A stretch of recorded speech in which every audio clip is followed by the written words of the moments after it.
সোনারগাঁ থানার মামলা নাম্বার 14/8/2024। এটা একটা হত্যা মামলা।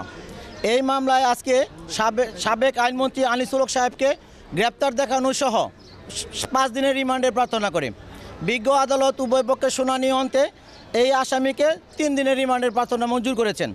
এইখানে উল্লেখ করার মতো একটা বিষয় হলো যে এই মামলার বাদী হলেন কুলসুম বেগম। কুলসুম বেগমের ছেলে আশিক মিয়া সহ আরও প্রায় 300-400 ছাত্র বৈষম্য আন্দোলনকারী কাশপুর সিলেট মহাসড়কের সিনহা গার্মেন্টসের সামনে অবস্থান করাকালীন সময়ে এই আসামি এবং অন্যান্য আসামিদের পরামর্শে এবং প্রত্যক্ষ হুকুমে এই তৎকালীন এই ছাত্র জনতা বৈষম্য আন্দোলনকারীদের উপরে এলোপাথারি গুলি করা হয়। এই গুলির মধ্যে থেকে আশিকের বুকে গুলি লাগে এবং আশিক ঘটনাস্থলেই লুটাইয়া পড়ে। সময় 8 তারিখ সকাল 10টায় ঢাকা মেডিকেলে আশিক চিকিৎসাধীন অবস্থায় মৃত্যুবরণ করে। ওই মামলায় আজকে আনিসুল হককে গ্রেপ্তার দেখানো হয় এবং 5 দিনের রিমান্ডের প্রার্থনা করলে বিজ্ঞ আদালত শুনানি অন্তে 3 দিনের রিমান্ড প্রার্থনা মঞ্জুর করেছেন।